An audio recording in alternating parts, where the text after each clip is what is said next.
Ah, j'ai regardé la caméra. Snaptrack est un outil de dimensionnement des chaussées ferroviaires développé par Tennis Rail ayant l'objectif de démocratiser le dimensionnement. Ouais, l'ambition de Snaptrack est identique à celle d'Alizé, le logiciel de Livestar. C'est de rendre accessible le dimensionnement des chaussées ferroviaires à l'ensemble de la communauté, mais en particulier les MOE et les entreprises de travaux. Snaptrack, c'est les fruits de plusieurs années d'expertise, de la maîtrise de la programmation informatique et des logiciels de simulation numérique. Enfin, c'est surtout beaucoup d'heures de Paula pour rédiger les milliers de lignes de code. Alors, Snaptrack, c'est 6 étapes. Bon, dans l'absolu, que personne ne s'inquiète, c'est comme n'importe quel logiciel de simulation numérique. Donc, la première étape de Snaptrack, c'est la création de la géométrie de la voie. Donc, les clients nous envoient ces fichiers d'hypothèse complétés avec les valeurs de son projet, notamment certaines dimensions qui vont permettre la localisation de tous les éléments du modèle et qui sont particulières à chaque projet. Ici, on recrée les modèles de la RGRA. Voilà. Donc là, ce qu'il faut bien retenir, de notre côté, ce qu'on veut vraiment bien expliquer, c'est que voilà, nos clients, eux, remplissent un tableau Excel et nous le renvoient.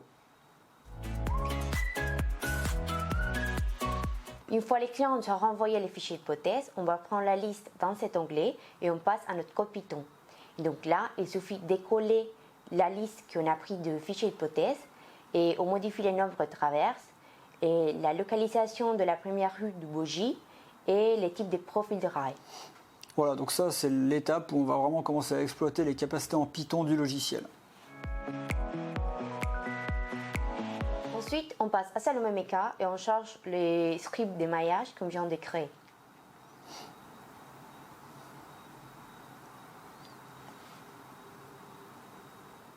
Et donc là, on a créé les maillages, comme vous pouvez les voir ici. Voilà, là le gros intérêt donc, de notre script Python, c'est qu'en fait on sera capable donc, de générer de manière complètement automatique le maillage avec la géométrie spécifique de n'importe quel projet. Donc là on a pris l'exemple d'une traverse bibloc. Donc voilà, on sera capable de faire varier les dimensions de la traverse, les hauteurs de béton et même le profil de rail ou la raideur des semelles. Ensuite, on passe au fichier commande et comme vous pouvez le voir, on est toujours en Python. Ça nous fait gagner du temps. C'est l'étape où on doit définir 3 paramètres. Les propriétés mécaniques des matériaux, l'interface entre les couches et la charge et l'essieu.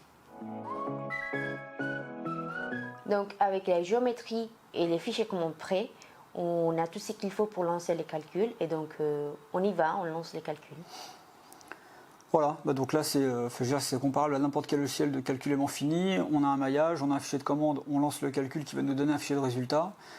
Là où il peut y avoir en effet une petite ségrégation entre bureaux d'études, c'est qu'en effet là on est sur des maillages qui font 1 à 2 millions de nœuds, donc ça fait beaucoup de degrés de liberté. Et donc là en effet sans un cerveau de calcul, ça devient très compliqué de faire de la mécanique du contact en simulation numérique. Enfin, on récupère les fichiers résultats qui nous permet également de récupérer les contraintes principales des tractions du modèle.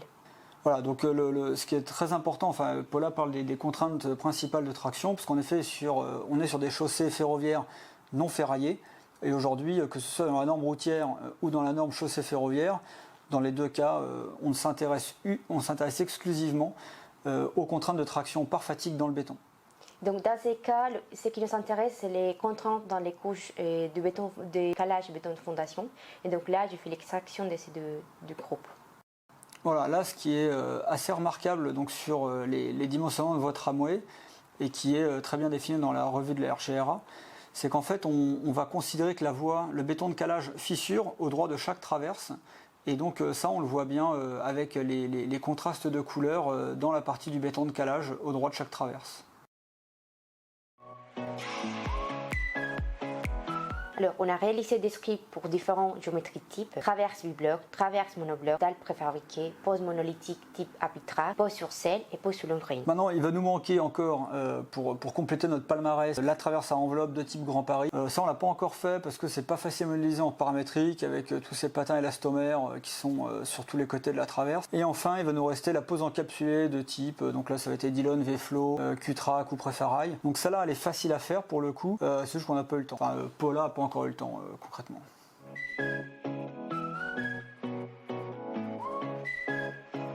Ouais, c'est tout à fait ça. En fait, donc ça permet à n'importe quel maître d'ouvrage, maître d'œuvre, entreprise de travaux, de dimensionner la voie au plus proche de ses besoins sans varier tous les paramètres sur lesquels il a la main dans la fiche d'hypothèse. C'est-à-dire que concrètement, si vous prenez une voie tram avec un tram à 10 tonnes à l'essieu et une durée de vie de 5 millions d'essieux sur 30 ans, avec une petite traverse bibloc, et ben SnapTrack vous donnera pas les mêmes épaisseurs de béton si vous prenez un tram à 13 tonnes à l'essieu avec 30 millions de cycles. Et ce raisonnement s'applique de la même manière entre une voie TGV à 18 tonnes et une voie fret à 35 tonnes. On ne peut pas avoir les mêmes épaisseurs de béton si c'est pas les mêmes trafics, si c'est pas les mêmes charges à l'essieu. Aussi, grâce à la conception paramétrique, on sera capable d'intégrer toutes les particularités de chaque ligne, type de béton, chargement, trafic, etc., sans perdre du temps sur la programmation.